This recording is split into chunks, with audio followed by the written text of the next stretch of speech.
Hello everyone. I, Samish Phale, lecturer in Mechanical Department of NIT Polytechnic Nagpur. I welcome you all in the course that is Thermal Engineering for 3rd SEM Diploma in Mechanical Engineering. And in this course, we have already started with our first unit, that is Fundamentals of Thermodynamics. And today, this is the 4th lecture on fundamentals of thermodynamics, and we will discuss today what are the different laws of thermodynamics. Before starting with today's topic, let us revise what we have learned in the earlier lecture. We have learned what is heat and work, then we had discussed the similarities between heat and work, and after that we had learned the comparison between the heat and work, and lastly we had learned the concept of entropy. So today we will start with our first topic, that is laws of thermodynamics. There are four different laws of thermodynamics, that is zeroth law of thermodynamics, first law of thermodynamics, second law of thermodynamics, and lastly the third law of thermodynamics. Out of these three laws, we have in our syllabus we have zeroth law of thermodynamics, first law of thermodynamics, and second law of thermodynamics. So in the upcoming slides we will discuss these three different laws in.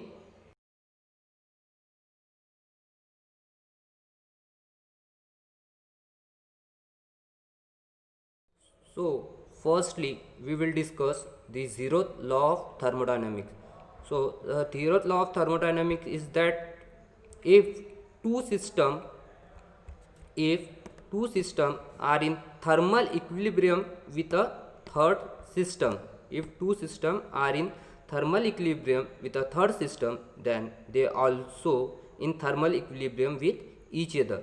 For understanding this statement we will take one example. जैसे कि आपको दिख रहा है एक container है, ये जो ग्रीन कलर का, इसको मैंने कंटेनर लिया और इसके अंदर में तीन डिफरेंट टाइप्स ऑफ गैसेस है.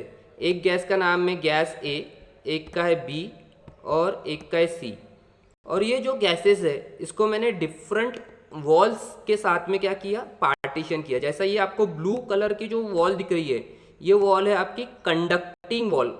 ये कौन सी वॉल है आपकी, कंडक्टिंग वॉल. अभी कंडक्टिंग वॉल मतलब क्या, कंडक्टिंग वॉल मतलब वो चीज़ जो हीट को ट्रांसफर कर सकती है. मतलब इससे जो ए है इससे हीट बी में जा सकती है, इससे हीट सी में जा सकती है, या फिर सी की हीट ए को जा सकती है या बी की हीट ए को जा सकती है. ऐसे टाइप की वॉल को अपन बोलते हैं कंडक्टिंग वॉल. क्लियर है. तो यहाँ पे जो ये ब्लू कलर की स्ट्रिप है ये कौन सी वॉल है, अपनी कंडक्टिंग वॉल. और ये जो ब्लैक कलर की स्ट्रिप है ये है अपनी एडियाबेटिक वॉल. ये कौन सी है, एडियाबेटिक वॉल. अभी एडियाबेटिक का मतलब क्या है, एडियाबेटिक वॉल मतलब वो वॉल जो हीट को ट्रांसफर नहीं होने देंगी. तो जैसे कि आप एग्जांपल में देख रहे हो तीन गैसेस है, गैस ए, गैस बी और गैस सी. सपोज करते गैस ए का टेम्परेचर 100 डिग्री सेल्सियस है. गैस ए का टेम्परेचर कितना है, 100 डिग्री सेल्सियस. गैस बी का टेम्परेचर 30 डिग्री है और गैस सी का टेम्परेचर क्या है अपना 40 डिग्री. गैस ए का लिया अपन ने कितना 100 डिग्री, गैस बी का 30 डिग्री और गैस सी का 40 डिग्री. अभी अपने को पता है कि हीट हरदम फ्लो करती है कहाँ से, हाइयर से लोअर की तरफ. अभी ए का क्या है टेम्परेचर ज़्यादा है, बी का कम है, सी का कम है. तो क्या होगा कि ये जो ए वाली गैस है ये अपनी हीट देंगी किसको, बी को. और क्यों ट्रांसफर हो रही है बी को, क्योंकि यहाँ पे ये जो वॉल है ये कंडक्टिंग वॉल है. मतलब कंडक्टिंग वॉल अपनी हीट को ट्रांसफर करने देती है, इसलिए यहाँ पर क्या हो रहा है कि हीट ट्रांसफर हो रही है. तो ए से हीट जाएंगी किसको, बी को, और ए से ही हीट जाएंगी किसको, सी को, क्योंकि सी का भी टेम्परेचर क्या है, ए से कम है. इसलिए ए वाला जो है वो हीट देगा किसको, बी को, और ए वाला जो है वो हीट देगा किसको, सी को. तो जब कब तक के हीट देगा ए वाला बी को और सी को, जब तक के ए का टेम्परेचर बी का टेम्परेचर के बराबर नहीं हो जाता और ए का टेम्परेचर सी के टेम्परेचर के बराबर नहीं हो जाता तब तक कि वो क्या करेगा, हीट देगा। तो यही चीज यहाँ पे बोला गया है, if two system are in thermal equilibrium. Thermal equilibrium का मतलब होता है कि टेम्परेचर सेम होना। थर्मल इक्विलिब्रियम मतलब होता है क्या, टेम्परेचर सेम रहना, उस चीज को बोला जाता है थर्मल इक्विलिब्रियम। तो अगर कोई दो सिस्टम का टेम्परेचर क्या है, सेम है, और वो सिस्टम किसी थर्ड के स्टार्ट में है, देन ऐसा बोला जाता है कि वो तीनों सिस्टम का एक में है, थर्मल इक्विलिब्रियम में। तो अब इसका टेम्परेचर ज़्यादा है, इसका कम है, इसका कम है, तो ये कब पॉसिबल है कि सभी का टेम्परेचर एक ही आ जाए, जब ये वाली हीट किसको देगा, अपना इधर देगा, और ये वाली हीट सी को देगा। तो एक ऐसा टाइम आएगा जब तीनों का टेम्परेचर क्या हो जाएगा, सेम हो जाएगा। मतलब T A, temperature of A gas is equal to temperature of B gas, and temperature of A gas is equal to temperature of C gas.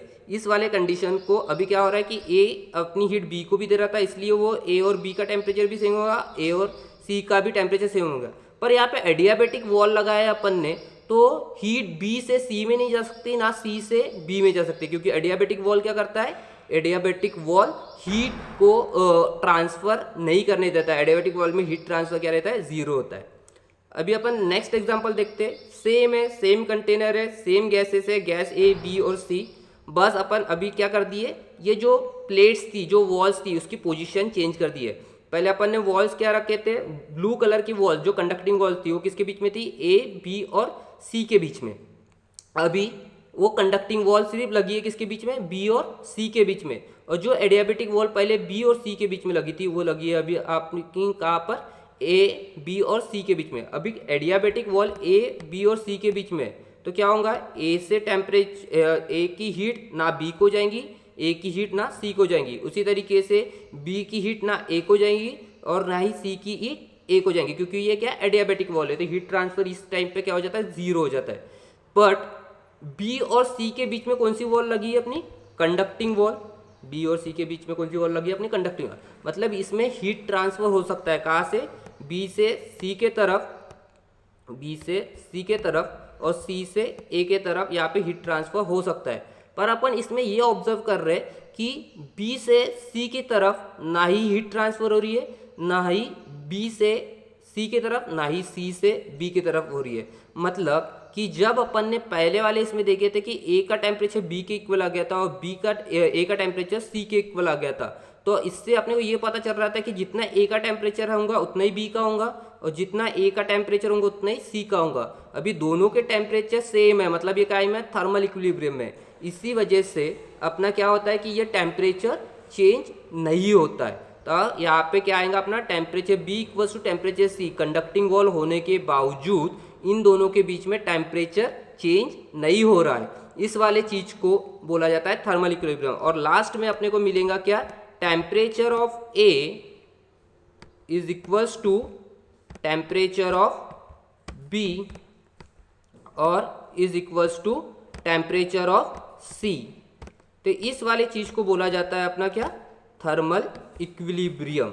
मतलब अभी क्या हो गया कि तीनों बॉडीज का टेम्परेचर क्या आ गया, अपना सेम आ गया। इस वाले चीज को बोलते हैं अपन थर्मल इक्विलिब्रियम। समझ में आया सबको?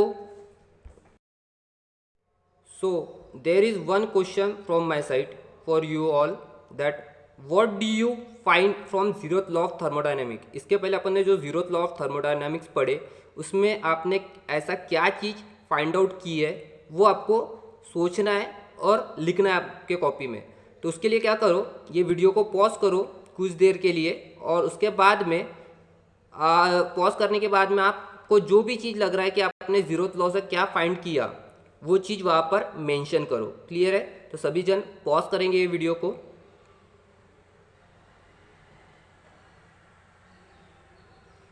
So let's start the video. I think everyone has written what they had find in the zeroth law of thermodynamics.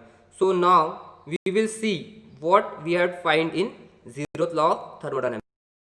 So we had found that one property, as we had discussed in earlier videos, what is property, everyone must know what is property. And if you not remember, then watch that slide again. The property is that thing which which is the characteristics of the system, means which we can measure the characteristic of the system, that is known as the property. तो मेरे को इसमें से ये पता चला thermodynamics के law में से कि एक ऐसी प्रॉपर्टी मिली है जो कि है टेम्परेचर। तो from zeroth law we had found that there is one physical property, from zeroth law we found that there is one physical property which indicate whether the bodies are in thermal equilibrium और not. Thermal equilibrium में वो body है कि नहीं है, ये कौन बताता है अपने को? Zeroth law. और थर्मल इक्विलिब्रियम का मतलब मैंने बताया, थर्मल इक्विलिब्रियम मतलब क्या है कि थर्मल इक्विलिब्रियम अपन कोई बॉडी का तब बोलेंगे जब उसका दोनों के टेम्परेचर क्या रहेंगे? सेम रहेंगे। उस वाले चीज को बोलते हैं अपन क्या?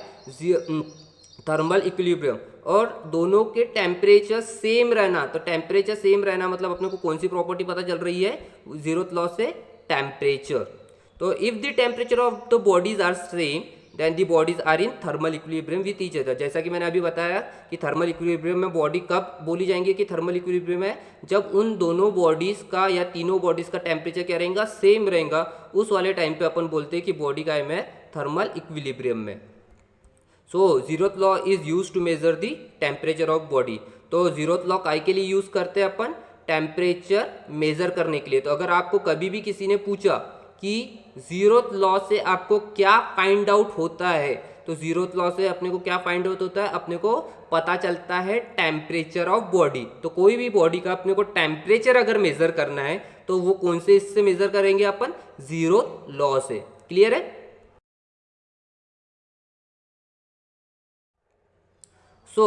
अभी अपन देखते हैं कि जीरोथ लॉ के एप्लीकेशन क्या क्या है। तो फर्स्ट आप देख रहे हो एक पिक्चर में एक लड़का है जिसका टेम्परेचर ज़्यादा है, मतलब उसको बुखार है। ये ऐसी कंडीशन बहुत सारे लोगों के साथ में, मतलब हर किसी के साथ में होती है। जब बीमार होते हैं अपन तो ऐसा होता है। तो अपने को टेम्परेचर मेजर करना है खुद के बॉडी का। तो टेम्परेचर मेजर करना है अपने को खुद के बॉडी का, तो अपन क्या करते हैं? एक थर्मोमीटर लेते हैं, वो अपने मुंह के अंदर में जीभ के नीचे रखते हैं और वो थर्मोमीटर अपना टेम्परेचर बताता है किसको? अपने बॉडी का। तो वो अपने आप जादू से बताता है क्या? नहीं, वो जो थर्मोमीटर है वो काम कर रहा है किसके ऊपर में? जीरोथ लॉ के ऊपर में।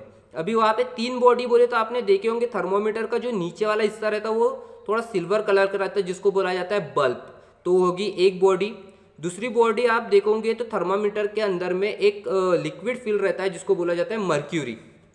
तो मर्क्यूरी होगी अपनी दूसरी बॉडी। तो पहली बॉडी जो है बल्ब, वो थर्मल इक्विलिब्रियम में किसके साथ में है? अपना मर्क्यूरी के साथ में। थर्मल इक्विलिब्रियम मतलब जितना टेम्परेचर अपना बल्ब का है उतना ही टेम्परेचर अपना काय का है? उतना ही टेम्परेचर अपने मर्क्यूरी का है। जैसे अपन वो बल्ब को अपने बॉडी के कांटेक्ट में लाते हैं, जैसे वो बल्ब को अपन क्या करते हैं? अपने बॉडी के कांटेक्ट में रहते हैं। वैसे क्या होता है, जैसे अपन ने उनको कांटेक्ट में लाया तो वो बल्ब का टेम्परेचर क्या हो जाता है? अपने बॉडी का टेम्परेचर ज़्यादा है, बल्ब का टेम्परेचर एटमॉस्फेरिक रहता है। तो वो क्या करता है? बल्ब सेंस करना स्टार्ट करता है किसको? अपने बॉडी के टेम्परेचर को। और वो तब तक के सेंस करता है जब तक कि अपना बॉडी का टेम्परेचर, बल्ब का टेम्परेचर और मर्क्यूरी का टेम्परेचर सेम नहीं आता, तब तक के वो क्या करते रहता है? सेंस करते रहता है। तब तक के अपनी वो मर्क्यूरी क्या होती है? आगे बढ़ते रहती है। तो इस तरीके से जब तीनों बॉडी का टेम्परेचर, बल्ब का टेम्परेचर और अपना मर्क्यूरी का टेम्परेचर सेम आएगा, उस टाइम पे अपना जो बॉडी का टेम्परेचर है वो क्या करता है? थर्मोमीटर मेजर करके देता है। तो इस टाइप से अपनी बॉडी का टेम्परेचर मेजर करने के लिए कौन सा लॉ यूज करता है? Zeroth law. तो जो थर्मोमीटर है वो क्या करता है? अपना काय के ऊपर में काम करता है? जीरोथ लॉ ऑफ थर्मोडायनेमिक्स के ऊपर में। क्लियर है? चलो और एक एग्जाम्पल देखते हैं। एक एग्जाम्पल है the temperature measurement in air conditioning. आपने देखा होगा जो अपना एसी है उसमें क्या होता है? उसमें अपन टेम्परेचर सेट करते हैं अपने को कितने टेम्परेचर पे होना। जैसा धूपकाले में अपने को बाहर का टेम्परेचर ज़्यादा होता है तो अपने को टेम्परेचर कम करना है तो अपन कम पे सेट करते हैं। वही अपन अगर विंटर सीजन में देखेंगे तो बाहर का टेम्परेचर कम होता है तो अपन उसको ज़्यादा हाइयर इसमें सेट करते हैं। तो ये किस बेसिस पे काम करता है? जैसा अपन ने जो टेम्परेचर सेट कर दिए वो हो गई अपनी एक बॉडी। फिर उसके बाद में जो अपना रूम है, ये रूम में एक दूसरा टेम्परेचर है, वो हो गया अपना दूसरी बॉडी। और थर्ड वाला है अपना क्या? वो जो एसी है उसके अंदर में एक सेंसर लगा हुआ रहता है जो कंटिन्यूसली टेम्परेचर को सेंस करते रहता है। तो जब वो थर्मोमीटर का टेम्परेचर, रूम का टेम्परेचर और जो अपने टेम्परेचर सेट किया है, ये तीनों टेम्परेचर इक्विलिब्रियम में नहीं आते तब तक के अपना वो थर्मोमीटर क्या करता है? काम करते रहता है। तो इस तरीके से अपन एयर कंडीशनिंग का भी टेम्परेचर कैसे मेजर, कौन से लॉ से मेजर होता है? जीरोथ लॉ ऑफ थर्मोडायनामिक्स से। नेक्स्ट, ये वाली मशीन आजकल आप बहुत लोग देख रहे होंगे, अपन कहीं पे भी जाते तो क्या होता है, अभी कोरोना होने के कारण से अपन कहीं पे भी जाते तो आप देख रहे होंगे कि जो मशीन है वो अपने को थर्मल स्कैनिंग करते हुए, एक जन रहता है दूर से उसको अपने को चेक करता है और फिर वो बताता है अपना टेम्परेचर कितना है, इसको बोला जाता है थर्मल स्कैनिंग। तो ये ऐसा डिवाइस है जो अपने को बॉडी को कांटेक्ट किए बिना अपने को टेम्परेचर बताता है। तो ये किस तरीके से बताता है, ये अपनी एक बॉडी है, ये हो गई अपनी एक बॉडी, उसके बाद में उसके अंदर में एक सेंसर लगा हुआ है, वो हो गई अपनी दूसरी बॉडी, और उसके अंदर में जब अपन उसको प्रेस करते हैं तो वो क्या करता है, अपने बॉडी का टेम्परेचर और सेंसर का टेम्परेचर जब मैच कर जाता है तो वो अपने को बताता है कि आपके बॉडी का इतना टेम्परेचर है। तो वो जो अभी थर्मल स्कैनिंग जो हो रही है वो भी कैसे हो रही है, कौन से लॉ के ऊपर में काम कर रहा है, वो भी अपना काम कर रहा है काय के ऊपर में, जीरो लॉ ऑफ थर्मोडायनेमिक्स के ऊपर। Now we will discuss the first law of thermodynamics. In the earlier slides we have discussed what is zeroth law of thermodynamics, and from that we have found that the temperature is used to measure by using zeroth law of thermodynamics. तो अगर अभी अपन देखते हैं कि first law of thermodynamics के बारे में, तो फर्स्ट लॉ ऑफ थर्मोडायनामिक्स पढ़ने के पहले अपने को एक चीज़ पता होना चाहिए जो होता है law of conservation of energy. इसी के ऊपर में अपना जो है फर्स्ट लॉ ऑफ थर्मोडायनामिक्स काम करता है। तो आप सभी ने law of conservation of energy पढ़े ही होंगे। तो law of conservation of energy क्या बोलता है, the energy can neither be created nor destroyed, the energy can neither be created nor destroy but it can be transferred from one form to another form. ये ऐसा बोलता है कि अपन इस दुनिया में एनर्जी को ना ही बना सकते हैं ना ही ख़त्म कर सकते हैं, सिर्फ अपन क्या कर सकते हैं कि वो एक फॉर्म से दूसरे फॉर्म में चेंज होती है। तो इस वाले चीज़ को बोला जाता है law of conservation of energy. और जो अपना फर्स्ट लॉ है वो काम करता है किसके ऊपर में, law of conservation of energy. तो फर्स्ट लॉ को कभी कभार law of conservation of energy भी बोला जाता है। क्लियर है? तो अब अभी अपन देखते हैं फर्स्ट लॉ ऑफ थर्मोडायनेमिक्स क्या है। फर्स्ट लॉ ऑफ थर्मोडायनेमिक्स का स्टेटमेंट है when a system undergoes a thermodynamic cycle. ये सबसे ज़्यादा इंपॉर्टेंट है, थर्मोडायनेमिक साइकिल। साइकिल सभी को पता है, अपन ने पढ़े थे पहले वाले वीडियोस में कि साइकिल मतलब क्या होता है। साइकिल मतलब वो होता है कि जिस इनिशियल और फाइनल स्टेट क्या होना चाहिए, सेम होना चाहिए, उस वाले चीज़ को बोलते हैं अपन साइकिल। तो स्टेटमेंट क्या है फर्स्ट लॉ ऑफ थर्मोडायनेमिक्स का, when a system undergoes a thermodynamic cycle then net heat supplied, net बोले तो टोटल, जो टोटल हीट सप्लाइड कर रहे हैं अपन to the system, the net heat supply to the system from surrounding, surrounding से अपन जो टोटल हीट सप्लाई कर रहे हैं किसको, सिस्टम को, इज इक्वल, वो क्या बोलता है, वो इक्वल रहना चाहिए किसके, to net work done by the system on it surrounding, किसके इक्वल रहना चाहिए, उसके नेट वर्क डन के। मतलब जितनी अपन टोटल हीट दे रही है उतना ही क्या होना चाहिए, इक्वल अमाउंट में टोटल वर्क डन मिलना चाहिए किसको, सिस्टम से सराउंडिंग को। यही चीज बोला जाता है फर्स्ट लॉ ऑफ थर्मोडायनामिक्स। तो ये जो सिंबल दिख रहा है ये रिप्रेजेंट करता है साइक्लिक, ये रिप्रेजेंट करता है cyclic, cyclic change of d Q, d Q बोले तो cyclic change of heat is equals to cyclic integral of work done. तो वो फर्स्ट लॉ ऑफ थर्मोडायनामिक्स बोलता है जितनी अपन हीट भेज रहे हैं उतनी की उतनी हीट क्या होती है, अपनी पूरी की पूरी यूटिलाइज होती है, काय के लिए, वर्क में कन्वर्ट होती है। समझ में आया? तो where this symbol represent the sum of for a complete cycle, ये काय के लिए है, पर वो ये वाला स्टेटमेंट किस चीज़ के लिए, साइकिल के लिए। क्लियर है? सो जो ये फर्स्ट लॉ ऑफ थर्मोडायनेमिक्स है ये फाइंड किया था एक जूल्स नाम के साइंटिस्ट ने। उसने एक एक्सपेरिमेंटेशन किया था। वो एक्सपेरिमेंटेशन करने के लिए उसने क्या किया, एक कंटेनर लिया जिसमें लिक्विड फिल किया, एक कंटेनर लिया जिसमें क्या किया, उसने लिक्विड को फिल किया, यहाँ पे दिख रहा है आपको, लिक्विड फिल किया, और उस कंटेनर में उसने अटैच किया क्या, थर्मोमीटर, और थर्मोमीटर के साथ में एक मैकेनिज्म अटैच किया जिसको बोलते हैं अपन स्टर्लिंग मैकेनिज्म, और वो मैकेनिज्म से कनेक्टेड है एक पुली, और पुली से कनेक्टेड है एक वेट। तो उसने क्या किया कि जब वेट नीचे आ रहा है, अभी वेट ये वाला इस पे वेट नीचे आ रहा है, नीचे आ रहा मतलब क्या हो रहा है, वर्क डन हो रहा है, नीचे आ रहा मतलब क्या हो रहा है, वर्क डन हो रहा है। अभी ये वर्क डन होने के कारण से ये जो पुल्ली है, पुल्ली से ये जो स्ट्रिंग है ये भी क्या होंगी, नीचे आएंगी, और नीचे आने के कारण से ये जो स्टर्लिंग मैकेनिज्म है ये क्या होगा, वो लिक्विड के अंदर में रोटेट करना स्टार्ट करेगा।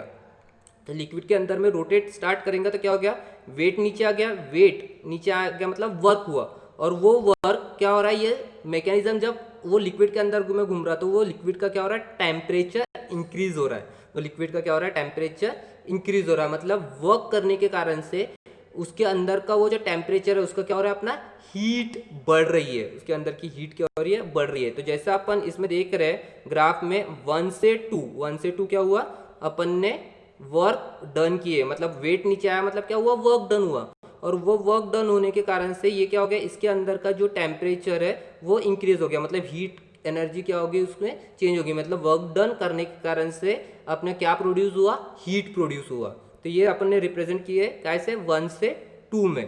क्लियर है। अभी अपन उसने क्या कर दिया, फिर ये जो इंसुलेटेड था कंटेनर का, वो कंटेनर का इंसुलेशन निकाल दिया। अभी इंसुलेशन निकाल दिया तो क्या होगा, ये जो लिक्विड है इसका टेम्परेचर जो बढ़ा था, अभी इसका टेम्परेचर अंदर में क्या है, ज़्यादा है, एटमॉस्फेयर का टेम्परेचर क्या कम है, तो ये जो लिक्विड है ये अपनी हीट किसको देगा, एटमॉस्फेयर को। किसको देगा, एटमॉस्फेयर को। और वो कब तक के जाएगा, जब तक के क्या होगा कि इसका टेम्परेचर और एटमॉस्फेयर का टेम्परेचर बराबर नहीं आ जाता, मतलब इनिशियल टेम्परेचर नहीं आ जाता। तो ये 2 से 1 क्या हो रहा है, हीट रिजेक्ट हो रही है, 2 से 1 क्या हो रही है, हीट रिजेक्ट हो रही है। और इसमें अपन देख रहे हैं कि 2 से 1 जाने तक, जब 1 से स्टार्ट हुआ था अपना एक्सपेरिमेंटेशन, और एंड कहाँ पे हो गया, 1 पे ही, मतलब ये वाले कौन सी प्रोसेस हो गई, अपनी साइक्लिक प्रोसेस। क्लियर है। तो ये इस वाले एक्सपेरिमेंटेशन से जूल्स ने first law of thermodynamics find किया था। तो जैसा यहाँ पे लिखा है, in this example given here there are only 2 energies transfer quantity as the system perform thermodynamic work. अपन ने क्या किया, सिर्फ 2 ही एनर्जी को कंसीडर किए, एक कुछ को वर्क एनर्जी, जब वेट नीचे आया तो उसके कारण से, वेट नीचे आने के कारण से क्या हो गया, अपना वर्क डन हुआ सिस्टम पे। और दूसरी कौन सी लिया अपन ने, हीट एनर्जी। हीट एनर्जी कब, जब प्रोसेस सेकेंड होगी, जब अपने इंसुलेटेड निकाल लिए तो प्रोसेस क्या होगी, सेकेंड वाली कंडीशन में। तो हीट रिजेक्ट कर रहा था, तो पहले अपन ने क्या किया, वर्क डन किए, और दूसरे प्रोसेस में क्या हो गया, हीट रिजेक्ट हो गई। तो उसको अगर एक्सपेरिमेंटली अपने को अल्जेब्रिकली निकालना है तो अपना work done, total work done is directly proportional to क्या हो गया था, अपना साइकिल का हीट, क्योंकि जितना ये वेट नीचे आया उतनी स्पीड में क्या हो गया, वो स्टर्लर घुमा, और उस स्टर्लर घूमने के कारण से उतने इसमें क्या हो गया, अपना टेम्परेचर इंक्रीज हो गया उसका।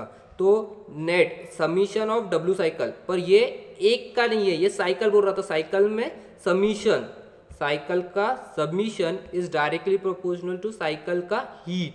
अभी यहाँ पे 2 ही प्रोसेस है, इसलिए अभी कभी कभार हो सकता है कि प्रोसेस ज़्यादा हो, सपोज ये एक प्रोसेस हो, ये एक प्रोसेस हो, ये एक प्रोसेस आई, और ये एक प्रोसेस आई, तो हो सकता है ये जो पहली प्रोसेस है 1 से 2, इसमें क्या हो रहा है, कॉम्प्रेस हो रहा है, तो हो सकता है आपने ने इसमें वर्क डन दिए सिस्टम में। 2 से 3 इसमें हीट का ट्रांसफ़र किया अपन ने। 3 से 4 में क्या हो गया, इससे अपने को एक्सपांड हुआ, मतलब इससे कुछ तो भी वर्क प्रोड्यूस हो गया। और 4 से 1 मतलब यहाँ पे क्या हो रही, हीट अगर रिजेक्ट हो रही, तो ये पूरे साइकिल में जितना वर्क प्रोड्यूस होगा वो डायरेक्टली प्रोपोर्शनल रहेगा पूरे साइकिल के, किसको, हीट को। तो ये डायरेक्टली प्रोपोर्शनलिटी की यहाँ पे साइन है। अगर अपने को ये डायरेक्टली प्रोपोर्शनल हटाना है तो अपने को एक कुछ तो भी कांस्टेंट लगाना पड़ेगा। तो उसने क्या किया, summation of W cycle is equals to एक कांस्टेंट लगाया जिसको बोला गया है J is equals to heat transfer. तो where J is Joules constant, और ये जे को क्या बोला गया, जूल्स कांस्टेंट, जिसकी वैल्यू उसने लिया कितना, 1। जूल्स कांस्टेंट की वैल्यू उसने कितना लिया, 1। तो इसको 1 यहाँ पे मैं 1 पुट अप करूंगा तो क्या हो जाएगा, net heat, net work done of the cycle is equals to net heat of the cycle. और ये जो जूल्स इक्विवेलेंट है इसको ही बोला जाता है क्या, मैकेनिकल इक्विवेलेंट। इसको क्या चीज़ बोला जाता है, मैकेनिकल इक्विवेलेंट ऑफ हीट। तो कभी भी अगर आपको क्वेश्चन पूछा गया कि जूल्स कांस्टेंट की वैल्यू कितनी होती है, तो वो हरदम याद रखना कि जूल्स कांस्टेंट की वैल्यू उसने कितना लिया था, 1। और उसको और कौन से नाम से जाना जाता है, तो उसको जाना जाता है किसको, मैकेनिकल इक्विवेलेंट ऑफ हीट के नाम से। क्लियर है। यहाँ पे एक नोट लिखा गया है, नोट ये आपको एकदम याद रहना है, क्योंकि ये जो प्रोसेस है, ये जो लॉ है फर्स्ट लॉ ऑफ थर्मोडायनेमिक्स का, वो सिर्फ अप्लीकेबल है किसको, साइक्लिक प्रोसेस को। ये किसको अप्लीकेबल है, सिर्फ ये वाला लॉ साइक्लिक प्रोसेस को। और साइक्लिक प्रोसेस सभी को पता है, जहाँ से स्टार्ट होगा वहीं पे एंड होना चाहिए, उस वाले प्रोसेस को अपन साइक्लिक प्रोसेस बोलते हैं। तो ये जो लॉ है ये सिर्फ अप्लीकेबल है किसको, साइक्लिक प्रोसेस को ही। क्लियर है। तो नेक्स्ट अपन देखते हैं first law of thermodynamic for close system, change of state oblique process. अभी अपन ने इसके पहले जो लॉ देखे वो किसका था, साइक्लिक प्रोसेस के लिए था, साइक्लिक प्रोसेस के लिए था। अभी अपन देख रहे हैं कि फर्स्ट लॉ ऑफ थर्मोडायनेमिक्स किसके लिए, प्रोसेस के लिए। तो प्रोसेस के लिए क्या बोलता है, if a system undergoes a change of state, change of state is nothing but क्या होता है, process, during which both heat transfer and work transfer R involve, during which both heat transfer and work transfer और involve. मतलब जब system जो है वो अपना स्टेट को चेंज करता है, मतलब जब प्रोसेस हो रहा है तो तब क्या होता है कि वो वाले प्रोसेस के टाइम पे heat transfer and work transfer दोनों होता है, और the net energy transfer will be stored और accumulated within the system. और उस कारण से जो उसके अंदर की जो एनर्जी है वो क्या होती है, एक्यूमुलेट करके रखा जाता है किसके अंदर में, सिस्टम के अंदर में। तो इसको, तो अपन ने क्या किया, पहले इनिशियल एनर्जी थी कितनी, E1। जैसा आप ये इसमें देख रहे हो, सिस्टम में अपन पहले इसकी एनर्जी रहेंगी, ये सिस्टम के अंदर में कुछ तो भी E1। क्लियर है। अपन ने क्या दिए, हीट को सप्लाइड किए, हीट को सप्लाइड किए, तो यहाँ पे आ गया Q। उसके बाद में क्या हो गया, ये सिस्टम ने कुछ तो भी वर्क प्रोड्यूस किया। तो वर्क प्रोड्यूस किया, सभी को पता है वर्क जब भी प्रोड्यूस करता है तो क्या होता है, सिस्टम ने वर्क प्रोड्यूस किया, तो ये आ गया अपना W। और वर्क प्रोड्यूस करने के कारण से ये जो E1 है, एनर्जी जो पहले थी वो एनर्जी क्या होगी, कम हो गई, अभी वो हो गई E2। तो अगर अपने को चेंज इन एनर्जी निकालना है तो क्या फॉर्मूला होगा, E1 माइनस E2। और E1 किसके कारण से था, अपना Q, अपनी हीट सप्लाइड करे उसके कारण से अपने को क्या मिला था, इंटरनल एनर्जी उसकी थी। और वो इंटरनल एनर्जी कम किसके कारण से हो गई, अपने वर्क डन करने के कारण से। तो यहाँ पे change in energy is equals to क्या लिखे अपने, Q माइनस W। और उसको अपन लिख सकते W equals to delta E plus W। मतलब मैंने क्या किया, ये चेंज इन W को इधर साइड में लेके गए। ये एक थोड़ा मैथमेटिकल कैलकुलेशन है, ये सबको आ जाएगा। Q equals to change in internal energy, sorry change in energy plus W। अभी ये चेंज इन एनर्जी, अपन ने एनर्जी बहुत सारे टाइप की पढ़ी थी। एक एनर्जी पढ़ी थी अपन ने काइनेटिक एनर्जी, पोटेंशियल एनर्जी, उसके बाद में पढ़ी थी अपन ने इंटरनल एनर्जी। तो अगर अपन सपोज कर रहे हैं कि जब सिस्टम प्रोसेस हो रहा है तब ना ही उसमें कोई काइनेटिक एनर्जी चेंज हो रही है, ना ही पोटेंशियल एनर्जी चेंज हो रही है, तो उस टाइम पे सिर्फ उसके अंदर में कौन सी एनर्जी चेंज होंगी, अपनी इंटरनल एनर्जी को। इसलिए यहाँ पे डेल्टा ई को मैंने रिप्लेस कर दिया कैसे, डेल्टा यू से, क्योंकि यू को अपन क्या करते हैं, बोलते हैं चेंज इन इंटरनल, यू बोले तो होता है इंटरनल एनर्जी, और delta U is nothing but change in internal energy. तो जैसा आप यहाँ पे देख रहे हो, ये साइकिल है, सॉरी ये एक प्रोसेस है P1 V1 और एक है प्रोसेस P2 V2। तो इस टाइम पे अगर अपन कुछ हीट फर्स्ट लॉ अप्लीकेबल करना है तो फर्स्ट लॉ क्या बोलता है कि P1 से P2 जाने तक के क्या होगा, हीट ट्रांसफर भी होंगी ये वाले प्रोसेस में, और क्या हो रहा बोलता, वर्क डन भी होगा ये प्रोसेस में। तो हीट ट्रांसफर भी होंगी ये प्रोसेस में, और क्या होगा, वर्क डन भी होगा। और जितनी अपन हीट ट्रांसफर कर रहे हैं वो पूरी की पूरी हीट क्या में, वर्क डन में चेंज नहीं होंगी, कि उसमें की कुछ हीट क्या होंगी, वो सिस्टम की इंटरनल एनर्जी बढ़ाने के काम आएगा। तो इस वाले इसको बोलते हैं अपन क्या, प्रोसेस। तो प्रोसेस के लिए हरदम याद रखना, प्रोसेस के लिए फर्स्ट लॉ ऑफ थर्मोडायनामिक्स का इक्वेशन क्या है, Q equals to delta U plus W। मतलब heat transfer equals to change in internal energy plus work done. ये वाला स्टेटमेंट आपको हरदम याद रखना है। किसके लिए, ये है प्रोसेस के लिए। और उसके बाद में साइकिल के लिए क्या था, sum of internal heat transfer is equals to sum of work done. Clear है।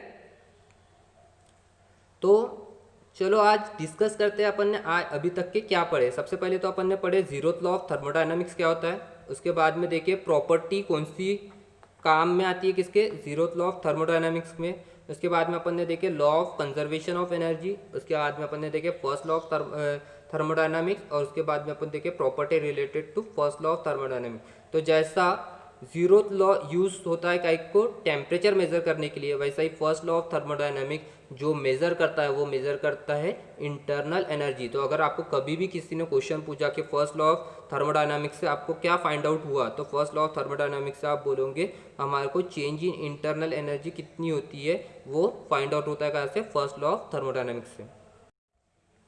ये कुछ क्वेश्चंस है जो एमएसबीटी में फ्रिक्वेंटली आस्क होता है। तो आपको क्या करना है, ये वीडियो देखने के बाद में अपने ओन लैंग्वेज में आपको क्या समझ में आया उसके आंसर, आपको ये क्वेश्चंस के आंसर लिखना है। तो फर्स्ट क्वेश्चन जैसा कि है zeroth law of thermodynamics with suitable example, तो आपको क्या करना है, जीरोथ लॉ ऑफ थर्मोडायनामिक्स क्या होता है उसका स्टेटमेंट लिखना है और वो स्टेटमेंट को समझाना है कुछ एक एग्जाम्पल के साथ में।